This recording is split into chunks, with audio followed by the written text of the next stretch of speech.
Welcome to Eternal Paradigm. Together we're uncovering the human experience and exploring physical, mental, emotional and spiritual stories with me, your host, Amy Ravel.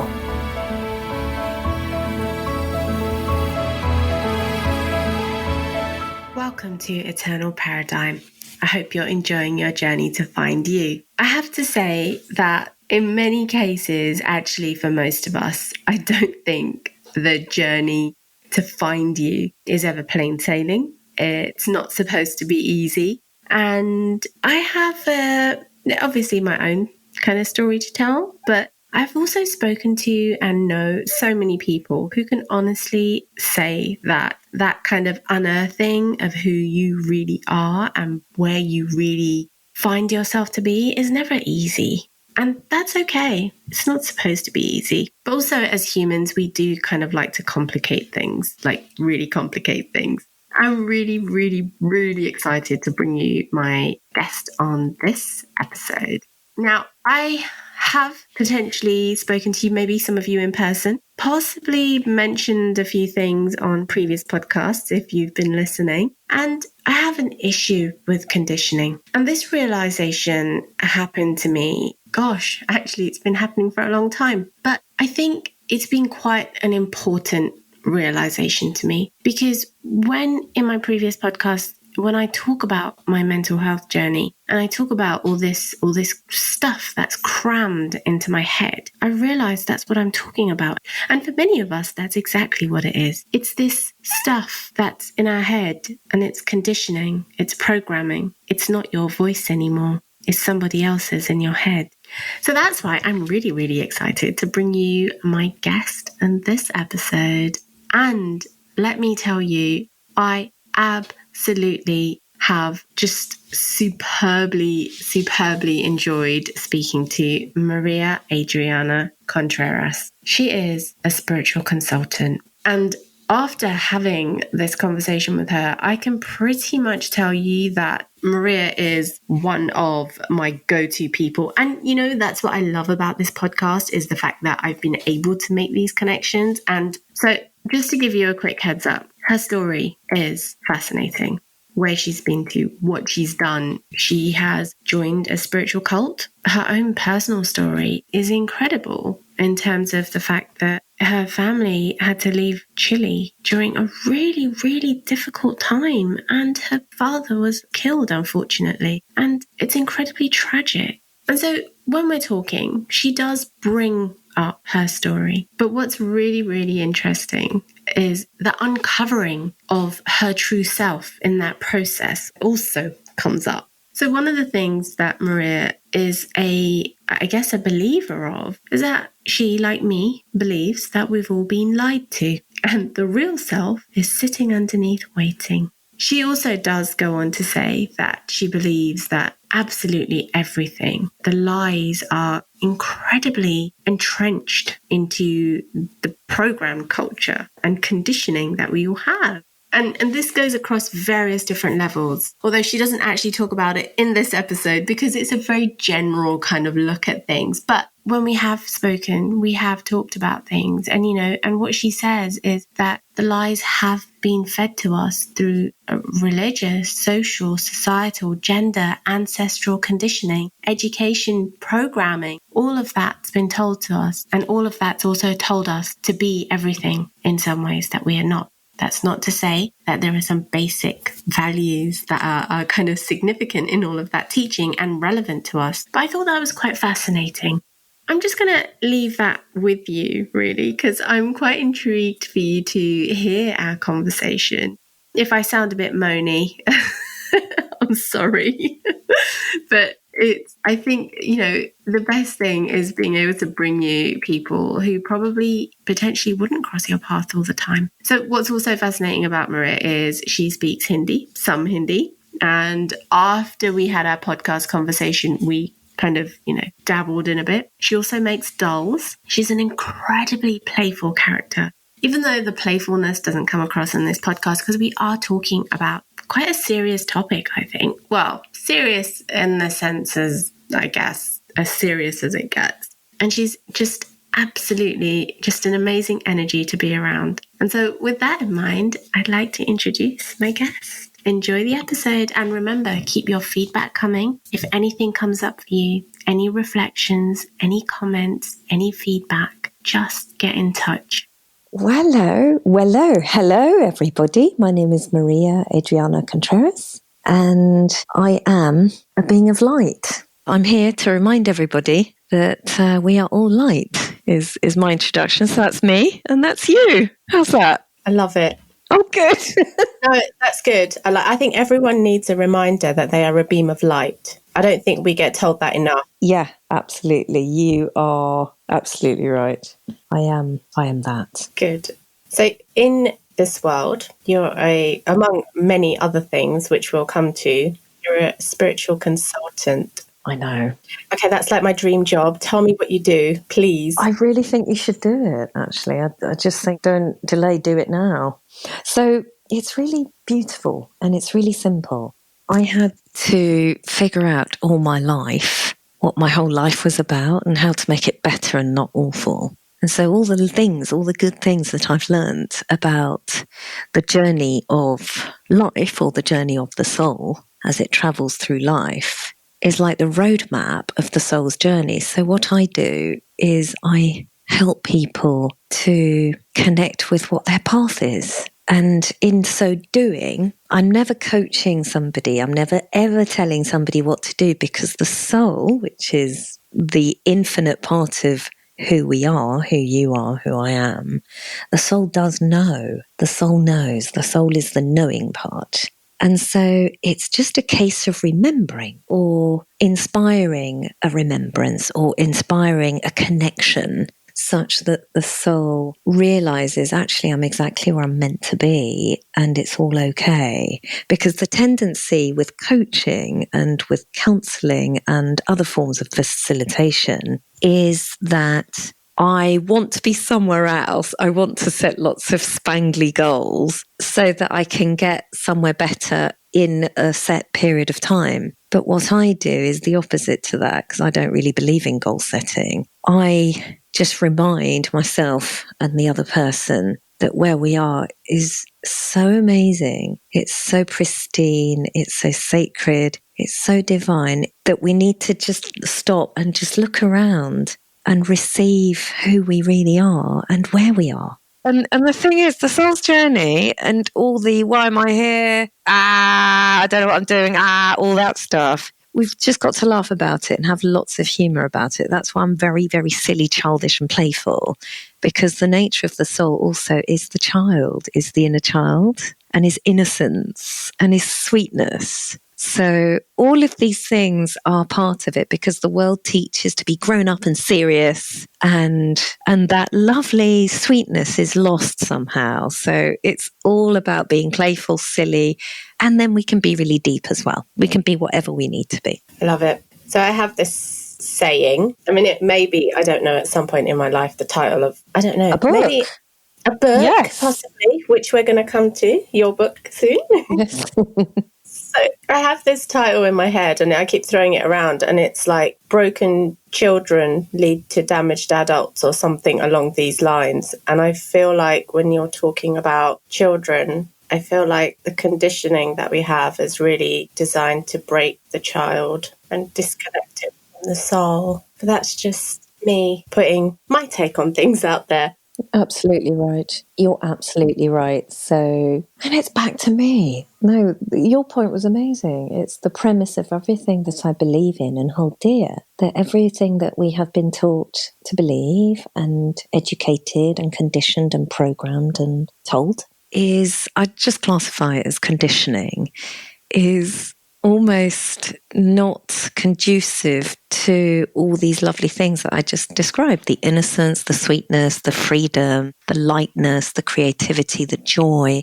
All of these are aspects of light, aspects of the soul, aspects of who the being really is.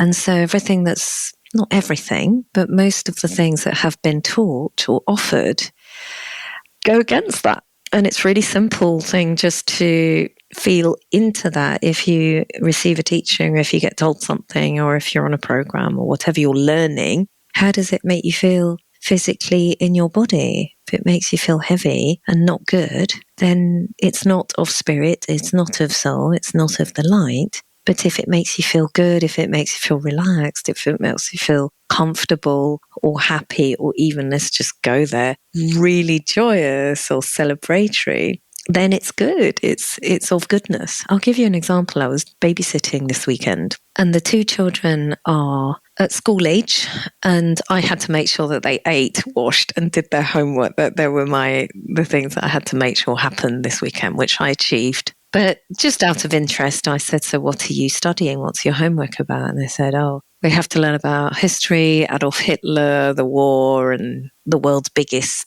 bad person, and so on. And I just thought, that's such a shame to have to learn that, because I could see the way the spirit of the being, that person that was learning, this young adult, was just being diminished. You know, the beautiful light that is a young adult was diminished because they have to learn all about something very, very horrific. So, case in point, therein I rest my case. Yes. So the education system has focused very much around teaching all the bad things that happen to specific people and papering over things that should really be taught. But again, that's just my take on things. I agree with you. Can you share, if you're willing to, your journey in life, how you got to where you are here today, and what made you want to join a spiritual cult and head over to India? Oh, wow. That's a good question. Okay, so my life started in South America, as you can plainly hear by my accent. And I'm from Chile, and I was born just at the beginning of the military dictatorship, one of history's darkest hours. And my dad, unfortunately, was on the wrong side of the fence, as they say. He was a communist. So the witch hunt at the time was to get rid of all the communists and anyone who was anti the main narrative. And so, unfortunately, we lost him. He was tortured and killed. And then we came to England when I was 6 years old. So that's a long story short. It was a real disaster, a real nightmare. And although I was a baby and a young child, and although at the time I didn't really understand what was going on, because I was very young, I certainly felt it, because infants and young beings feel everything, even if they don't have the language yet. And the same goes with animals as well. So I'm an energy sensitive and a psychic and a clairvoyant, so I feel and sense everything. It's impossible to lie to me. I can know it. I can just know it. So imagine a little baby one of those. I was terrified. I still felt everything that was going on. So then we came to England, and supposedly it's a new start and it's all okay and we're safe. And I certainly felt very safe when I got here. But then there was the language barrier, and then there was the cultural barriers. And so we came to England. We didn't know anybody. So I didn't have any professional support that a child in that kind of situation, like a refugee that has been war damaged, post-traumatic stress, all these bad things, and no English language, foreigner, all the rest of it. I didn't have any of that support. So because my family around me, my brother and my mother, were also trying to deal with it themselves, I felt like I was just left on my own just to figure it out for myself, because my basic human needs were taken care of, but the emotional, spiritual needs, there wasn't any availability really to take care of that. So there's no blame in that, but I had to be my own guide, my own soul guide myself, and just have conversations with myself. Oh, why do I feel so awful all the time? Why are all the other children really happy?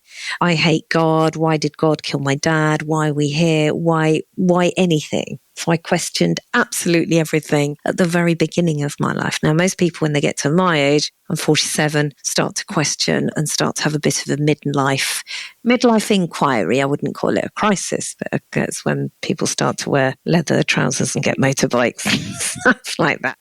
So love that the laugh came through the mute. That's so cute.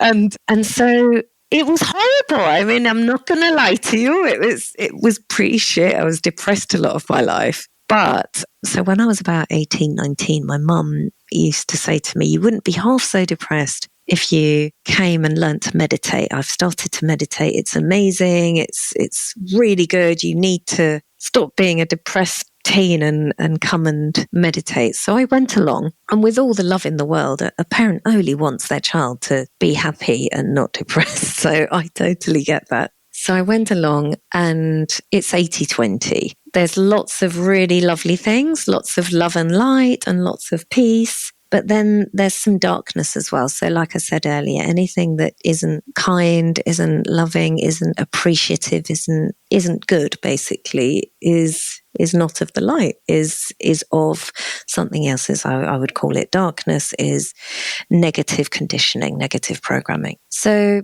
the reason why I call it a cult is because there are some conditions, and I believe that love is unconditional. I believe that God or creator or source or great spirit is just unconditional love, is just acceptance, is just validation, is just you're perfect just the way you are. All the good things, infinitely, all the way up to heaven and beyond. It's just goodness, just goodness. So then when an organization or a belief system says to me, it's all good and you're peaceful and loving, you're a beautiful soul, but you're not allowed to get angry, and you're not allowed to have lust, and you're not allowed to have these thoughts that are deemed as negative, then that's a condition. So it's not you're allowed to be however you are. It's conditioned state of being. And it doesn't work because the human being needs to experience all of the colors of the rainbow, all of the emotions, all of the energies, all of the experiences in order to mature along their soul's journey. So it's actually over the years, and this was the best part of my formative life, so from 19 until about maybe 35 or so, I was trying to make sense of, I'm allowed to be like this, but I'm not allowed to be like this. And this is very, very destructive to put conditions on the human experience, which is unconditional. It's an infinite experience. And it was very, very destructive, very damaging to me. And it's something that I've had to learn how to heal from the very depths of my being, because it can get very, very dark where there's just no light. If there's an experience that isn't what's allowed, then there's no way out of that, because everybody's saying no, no, no, no. But life doesn't work like that. The universe doesn't work like that, and the heart doesn't work like that. So I'm here to say, no, the light always wins. And all of these constructs that are frameworked and that are, you're allowed to do this, but you're not allowed to do that, that's not freedom. So that's why I call it a spiritual cult. Well, the people are beautiful. I love the people. They all mean well. Everybody means well. I always have a saying, everyone's lovely. Everyone's really lovely. They just do not know what they do. So it's just a question of awareness. You have to understand the impact of how things create, what things create with others. Yeah. Thank you. Thank you. So you mentioned a couple of things, if I can go back, because you piqued my interest even more. You said as a child that you potentially had psychic, or you do have psychic tendencies, and that you were able to feel the energy. Mm-hmm. Can you explain that a little bit more? Yeah, completely. So this is really interesting because you're a mother and you've got young children. So the grown-ups around me were saying, we love you, everything's fine, we love you. And then what I felt was terror and unsafety, and I had the worst nightmares on the planet. I had night terrors and I kept dreaming that I was going to die. So actually I was just picking up what was actually around. People were getting killed. My family member did get killed. People were terrified. They were angry. There was no safety at all. So this is what it means to just pick up what's in the airwaves around you and going beyond the words. I may hear something. And this is true of me today as well. For example, if I have a conversation with somebody and they're saying all the good words, lots of love and lovely and great and good and fine, but I can pick up how they really are. I can pick up that they're just angry, for example, and I can pick up what they're angry about. But the words are really, really nice and lovely, but the feeling that I get isn't. So the same when I was a child. And the thing is, infants, little babies and children and animals, we all have this ability this sense. It's called the sixth sense. Doesn't matter what it's called, but we know because the body's job is to keep you safe. So if there's unsafety, a young child or an animal feels unsafe. They feel the energy of fear, and that fear is important to feel because it then inspires an action, which is get the bleep out of here. So it's not like this woo-woo, yay, I'm a mystic, this and that and the other. We all have this because it's in the body's design to keep us safe and to let us know when there is unsafety so that we can move. And that's something I can totally connect with. And I'm really glad that you brought that up, because I think in society there's a significant disconnect between the mind and the body has become something to serve specific purposes and functions, but it goes beyond that. Yes, thank you. Thank you. So I'm going to ask, bearing in mind everything that you've just spoken about, would you be able to get to this point now, how you got to this point where you define your purpose in life? Because you said that goal setting is not one of the things. Yes. Which I love to hate goal setting. I love to hate goal setting. Not setting goals. Setting a goal. Yes. Yeah. I like that. Have no goals. So it's like New Year's resolutions. My resolution is to have none. Doesn't make sense. I know. Yeah. So how do you define your purpose in this life form? And is that a form of goal setting? I don't know. It's just a question. I love that. That's hilarious. Let's just make it into a goal just to piss ourselves off. Yeah. Let's just set a goal. Yeah. My goal is to define how not to goal set. So how does it, I believe I can only be in service, or I can only teach that which I have journeyed through myself. So I have journeyed, and I believe this is true of everybody. Everybody is a master. Everybody is divine, right? So I believe I've been through so much hell and so much disaster on every level that because I've been through it and I'm still here, yay, I'm alive, then I can serve and be helpful by supporting somebody and holding a listening, loving space whilst they explore a part of their life that they may be struggling with. So being a soul guide or a soul mentor or whatever, it means that I can hold that person in trust and in love and in safety, that nothing they say is bad or wrong. It's all okay. It's all part of the human journey. And that in itself is ridiculously powerful and valuable, because all of the conditioning says it's not okay to be how you are. So for somebody to go, it's absolutely fine to be exactly how you are and exactly where you are, that's quite radical. So everything that I've experienced in my life, which has been extreme, but I've turned it around and I've survived it and I've learned and I've understood and I've evolved with it. So that's where the gold is. There's pain everywhere. There's emotional pain, there's physical pain, but underneath the pain is the light. That's the light of awareness, the light of realization, the light of evolution. And that feels amazing. That feels like, yeah, I've nailed it. So even though something bad might be happening, there's another level, there's another dimension underneath that where it's like, this is what I was saying to you the other day, it's a neutral space. It's called 0 point, where I'm okay, you're okay, it's okay. I can just be neutral. And to hold a neutral space, or I don't know if that makes sense to a listener to explain this idea of holding a space, but to give listening to somebody that is kind and compassionate is a very, very big service to do. It's a very big service. And not to say to them, hey person, by the end of this call, this session, we need to create 5 goals and they need to be SMART goals, and we need to check in and just make sure you're doing all your goal homework. You know, that just sounds like more conditioning to me. And that's everything that's wrong with the world that I'm here to change. I'm here to say, stop doing that. Let's do something that's kind, heart-centered, and human, that actually supports and nourishes your human journey here. And that's only about love, kindness, compassion, and it's okay to be how you are, to be who you are, to be where you are. We can go from there. Amen. I love it. I love it.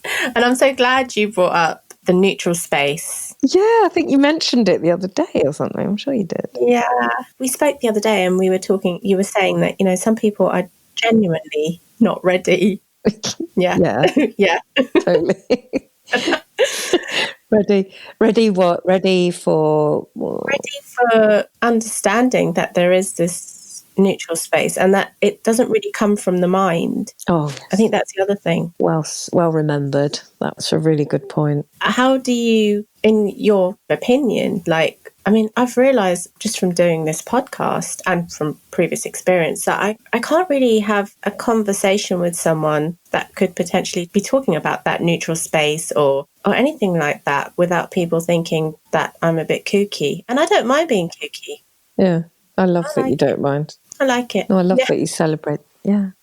So it's like, imagine I live in a block of flats, right? The glamour. But I live in the top story, so I have these amazing views, right? I've got panoramic sea views and I can see Brighton, I can see Worthing, I can see the west, I can see the east, I can see the South Downs, I can see the sea. So I've got all surround vision where I am in this flat. It's the top floor. But if somebody is on the first floor of this block of flats, they only see the road and the cars parked around them, and they see the car park behind. That's all they see, and the bins. So with levels of awareness, it can be explained in the sense of if somebody's very much in the material world, all that they're going to see, they'll be in the first floor of the flat or the second or the third floor. So they're just going to see lots of trees, lots of cars and other buildings and brickwork and buses going past. That's all they'll see because that's all they can see. So in a worldly sense,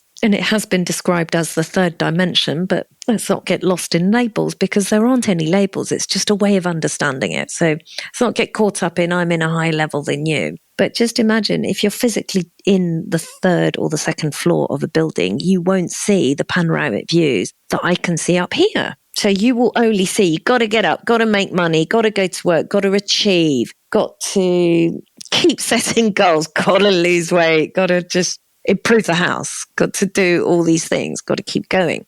Because that's what we're taught. That's all the conditioning, social conditioning. But then standing where I stand, I can see it all. So in a sense, I can see the third floor and I can see what's going on there. I can see the road. I can see the buses going past. I can see the trees. I can see the sunset. I can see if the sea's choppy or if the sea is nice and still. Now, someone on the first or second floor, third or fourth, they wouldn't be able to see that because they just don't have access to that vision. So that's the simple way. Now, if you're talking to someone, this happens all the time, and I'm talking about something, for example, very cosmic, and I can just see the blankness in their face, or I can see a frown on their forehead, for example, or I can just feel that in their head, they're just swearing at me. I could just actually hear that. Then that might mean that they're on a different floor to me. So that might mean, Maria, you need to shut up now. So maturity teaches me like when to discern that and stop talking. Or when there is clearance, like when I spoke to you on the phone, to just talk about whatever I want to, and there will be a positive interest in that. It's something that I think I can feel, or if I'm in front of them, just see how much the face contorts. That's another way of telling. How about you? How do you feel into that? Like you said, I like to gauge where I'm at. So if I really, I want to say between us, but I don't know if this is going to get edited out. I'll say it anyway. Yeah. Yeah, if I do see face contorting and I really honestly don't want to continue having a conversation, I'll just carry on because I know the other person will switch off. Funny. So, I love that you did that. I did that to somebody just to piss them off because I thought they hate this subject. So I'm just going to talk about it just to make sure they never come my way ever again. So I did it quite consciously. I have a question. And so in the context of work, if something doesn't feel right physically, your intuition, your gut, but everything looks great on paper, how do you deal with that? Yeah, so this is a really good thing. And the body never lies either. So when something's out of integrity, so that means if something's not in alignment with my highest good, I will feel ill or low energy or in physical pain. I will feel emotional pain. I'll start to hate myself and everything might look brilliant and as it should on the outside. But here's the thing, most people are lying to themselves, and there's a lot of angst because who the person really is and what they really need on the inside is not happening on the outside. So every time it looks like there's a challenge in the world, even the epidemic and everything like that, even the financial challenge, everything that is a challenge is an invitation to reevaluate how honest am I living my life? How in integrity am I living? So exactly like you said, for example, you have integrity in the way that you communicate. I left a job that I really didn't like, although I was good at it and it paid the bills. I had to leave because I was just betraying myself. And there comes a time with maturity that an individual, I will decide I'm not going to betray myself anymore because I hate feeling that horrible feeling. So the only way to stop feeling that horrible feeling is to create my life and my conversations and my relationships in a way that have integrity and I'm not selling out on myself. Now that's a real journey that takes a lot of courage because it means I have to leave jobs I don't like. I have to leave people that I don't like. That takes a lot of physical doing. And most people would rather not do that and stay with things as they are. But then the problem with that is it never goes away and the noise gets louder and the anxiety gets louder and then the addictions get bigger and then the self-hatred gets bigger. And seriously, male suicide and suicide is at an all-time high. So you have to ultimately weigh up, well,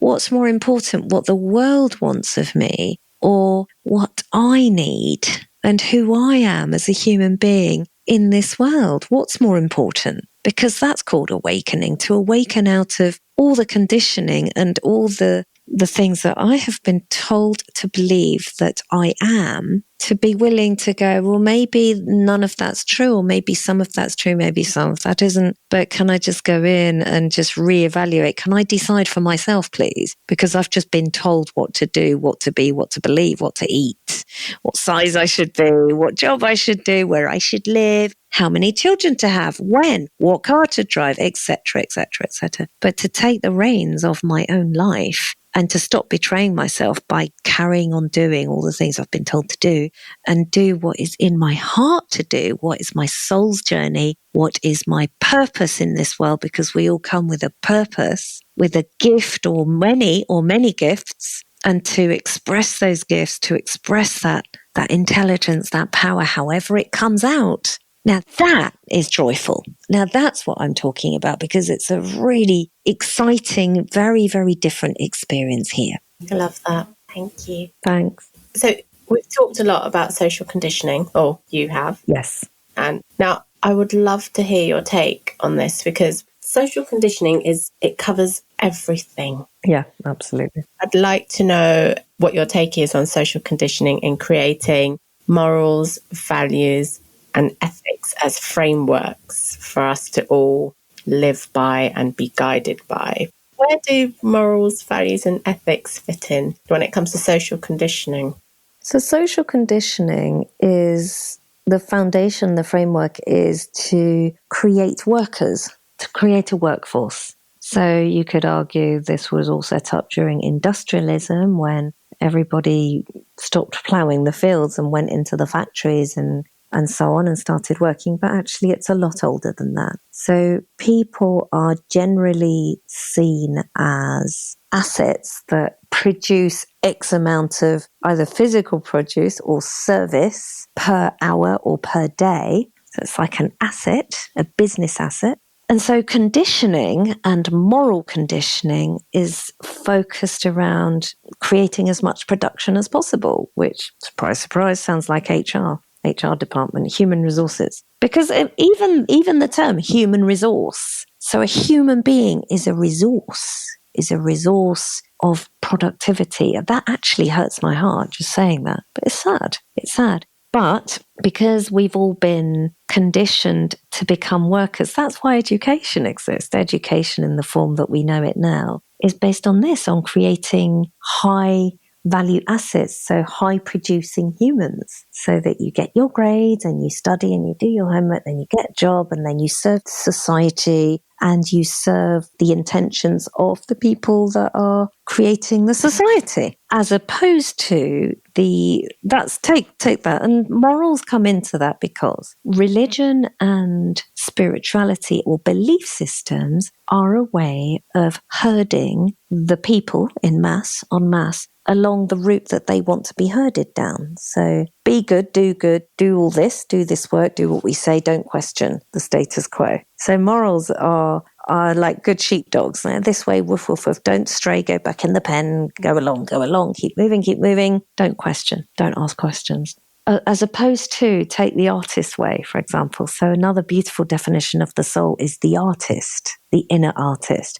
And the artist is this beautiful energy that's intrinsically infinitely creative and is a creative life force that just ebbs and flows with universal energy, you know. And so that soul journey it may not be, but it may be. And it's always good to have choice. And this is something to really dip your toe in and test. Do I have choice? Yes or no? Or am I being told to do, be, and behave in one particular way? If the soul is free and if the soul is connected with their truth, with their path, with their purpose, then they will always be choosing. Imagine that the soul is always choosing. I'll give you a really lovely example. So during lockdown number 1, my friend has 2 children. I don't know how old they are, maybe 5 and 7. And so because they had to stop going to school and they had to be home educated with the Zoom and all the rest of it, my friend and her partner started to educate the children in a more holistic way, in a more natural way. So they started doing forest school and doing dancing and doing more creative things, more art things.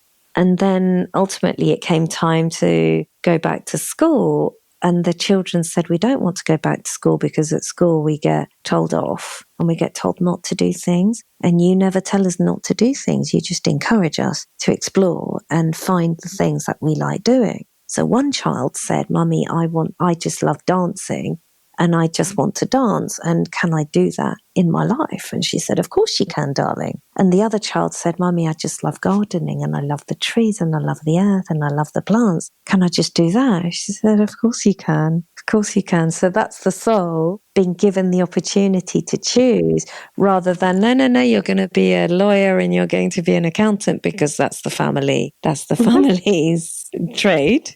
So you're going to do that. Like my mum's an artist. She's a musician, but she did biochemistry. Like, what? She didn't like it. She was just told to do that because in our culture, kids get told what to study by their parents. But she's been in a compromised situation all of her life because she's never been able to do what is the most natural thing for her to do. So in her divine wisdom, my mum let me go to fashion school and do sewing and making clothes and playing with textiles. And I still do that today. I love it. It's creative. And I'm really glad I did that. She let me do that because she's a conscious human being and she parented me in a conscious way. Does that answer the morals and the where does it all come from and all that kind of stuff? Yes, it does. It just feels a bit messy. But yes, it totally does. What's messy? Yeah, no, go on. There you go. No, just the whole, everything you said made sense, but just the whole process. And I think what also makes me feel uneasy is the fact that part of my life, a bulk of my life, knowingly and unknowingly, I've allowed myself to walk this path of all this crap. My take on social conditioning, but ultimately you end up making choices and decisions, or do you make choices and decisions that don't really serve your purpose? I don't know. But can I answer? Can I speak to that? Because it's really important. It's really important what you've just touched on. Because thing is, right? Imagine this, right? So the life is like this tunnel, right? So there's, I don't know if that's a good example, but just imagine you're in a tunnel. And then, or you're in a rabbit warren. There's warrens under the ground. And then you come up and there's a hole and there's light, and you go up, you pop your head up and there's light so you can see. And then you go into another tunnel. So it's like a labyrinth. It's like a maze. And there's lots of trees and there's lots of traps. There's all different things. So I can't blame myself if I go, oh, shoot, I'm in a trap. And ow, my tail hurts and I'm stuck. I can't blame myself for that because that's just the environment. I was born into a civil war with mass genocide. I can't blame myself. That's just where I landed, where I was born. That's the world I came into, a very corrupt, very inhumane world that disregards human life. So it's okay to find that messy because it is messy. It is messy. And I do not myself, one person, have to save the world. And I don't have to answer all the questions. And I don't have to do anything. All I have to do is just have my hand on my heart and be compassionate and kind to myself on the journey that I'm on. And let's just be honest and real. It's a crazy bonkers world. You see, so, another thing is that to cover it up with the icing sugar of let's just be positive and do positive thinking and let's not be negative, that's also another form of control. Yeah, that's another control. It's another veil of conditioning because then I'm not honoring what's really there. But if I don't do that, I don't do that. I don't goal set and I don't do positive thinking because if something's really, really shit, then I give it the dignity and respect of saying this is really shit. That gives me more empowerment towards it. And actually, ironically, it gives me more choice in front of that challenge. Yes, this is really shit. First of all, how can I take care of myself physically? Then how do I take care of myself emotionally? And then what can I do?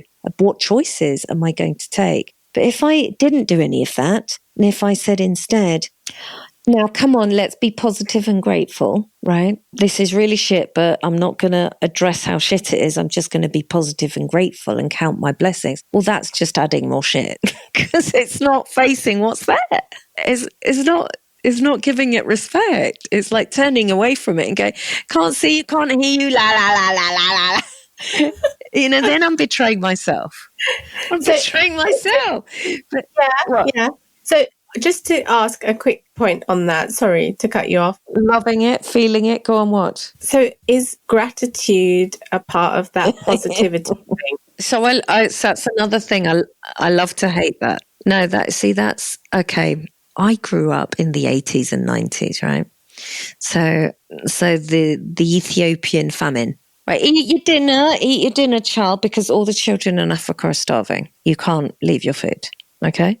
So you have to be grateful that you've got food on your plate, and you've got to be grateful that you've got a roof over your head and da-da-da-da-da. No, doesn't work. It doesn't work because it doesn't honor where the individual is right now. They might be looking at that fish on their plate, which I did at the age of 4, and I literally went to the toilet and I threw up because it was so disgusting. It's like there's a monster looking at me on the plate and I'm supposed to eat it. Like absolute terror. So because these positive things, positive psychology, modern spirituality, the law of attraction, goal setting, being grateful, your gratitude, positive thinking and not negative. Oh, leave negative Nancy at the door. I actually saw that on TV the other day. Leave negative Nancy at the door. Let's be positive. Positive Polly. I nearly threw my iPad across the room, but I need my iPad, so I didn't. I can't believe that this is why I'm so passionate about bringing some more consciousness and light, because anything that is a denial of what's actually there is unkind, is not of love, is not of light, is all I do in my job, all I do in my life is validate what's really, really there that nobody's willing to tell the truth about. Okay, it's okay to be really angry, And then the person breathes. They go, oh, thank God for that. Because that's all that needs to be known is to be on. All that needs to happen at any time is for something to. I'm going to tell you a really serious, severe example of this. Last week, I was on Facebook and there was a group. I'm in a group. And one of the posts in the group was, wow, I've had a really difficult phone call with someone who's suicidal. And he's blah, blah, blah, and blah, blah, blah. So I tried to move him on from that state and tried to get him to see how he could move on. And I just thought to myself, again, that hurts my heart and it makes me angry, because I think that's the last thing that person needs, is to be told what they need to be doing, because that's going to make the individual feel like they're bad and wrong. But the first and only thing that needs to happen is for the person to be met where they are and to say, wow, that's really tragic and really painful where you are. And just not nothing else, just acknowledge where they are. Who does that? Who does that? Because if somebody's trying to move them on or make better or do it positive, okay, let's breathe. You've got food on your plate. You've got a roof on your head. Tell me what you're grateful about. That is a disservice to the human being at the time of their life where they are in the most extreme emotional pain. It doesn't work. You're absolutely It doesn't work. right. So I shared on the post, and of course, no one commented, of course, because they never do. I just said, well, what I know, because they never do. What I know is just meet somebody where they are and just validate their experience. And let's not troubleshoot. Let's not problem solve. Let's not goal set, and let's not move them on. Let's not try and get them to see it a different way. And let's definitely not try to get them to do a gratitude list or law of attraction manifestation to get them out of the shit that they're in. Let's just honor their human experience and go, wow, that's really shit. I'm so sorry. I'm here with you now. I'm here with you now. I'm holding your hand. And just that. Because nobody does that. And I think that is the main thing that needs to happen. Stop trying to get somewhere else. Just be here. And there's so much relief in that. There's so much relief in that. For me, that's humanity. I think you're absolutely right. One of the episodes on this podcast series is about, I think I call it like a snapshot of my mental health. And the very reason that I did not tell anybody what I was going through and what I was feeling is because people are not there to validate my experience or understand it. They are there to be, oh, try to do this, oh, try this herb, oh, have you tried, I don't know, 10 hours of yoga or something, which totally invalidates my experience, right? That's tragic. Yeah, I'm so sorry to hear that. Oh, there are people who I'm incredibly close to who have been through a very difficult time. And one of the things that they'd always come back to me and say is, thank you just for listening, because it was non-judgmental and it was accepting where they were at that point, not where they were going, but just at that point. And yeah, it was quite frustrating. I think you're spot on. Thank you for that. People just don't know how to work with disaster. But the thing is, I think so many people say that they have depression and anxiety, but I believe I see a world where that label is not used, because individuals are validated for whatever experience they're going through. It can be any color of the rainbow. It can be any color, but they're not told to be any different. They're just allowed to stay where they are. And I'm here with you and I'm holding your hand. And I believe that that person would not judge their experience as I have depression or anxiety, because they're being allowed to be human they are allowed to have their human experience. But that, sadly, tragically, does not happen. So like my mum said to me when I was 18, 19, you're so depressed, you need to come and learn meditation so that you're not so depressed. So that's invalidating my human experience. And me, as a human of 19 years old, it's invalidating me completely, saying you're not allowed to be like that. You have to not be depressed. So you have to go and do this thing and not be depressed. See, it's all wrong. It's all upside down. So if that wasn't there, I just think people would have more freedom, and their natural intuition and their natural wisdom that's always there, which is the light, would guide their way. Yes. Sorry, just taking notes while you're talking. Gorgeous. I love this conversation. I love it.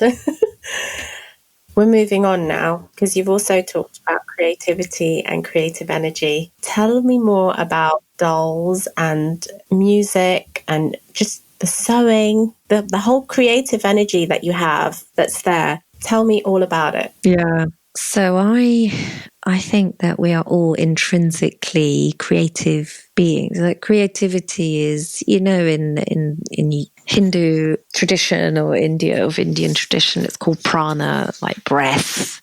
And in Japanese, Chinese, it's called ki or chi. But life force energy is this divine spark. It's like our energy that we all have, and it runs through the body, it runs through the earth, it runs through things, and so on. So this expression can be anything. It can be writing, it can be speaking, it can be music, it can be dance, it can be art, it could even be accounting. Even that can be creative and done expressively. So whatever the chosen medium of expressing the energy, then it is good. So, for example, as long as it doesn't harm anyone, of course, universal rule, do no harm. If something's creative, constructive, harmonic, then, so what happens for me is in the morning, I wake up and I meditate, just look at some nice candles, I connect to the light, I relax, and then I just go ping, and I just get really creative. I might get an idea for a little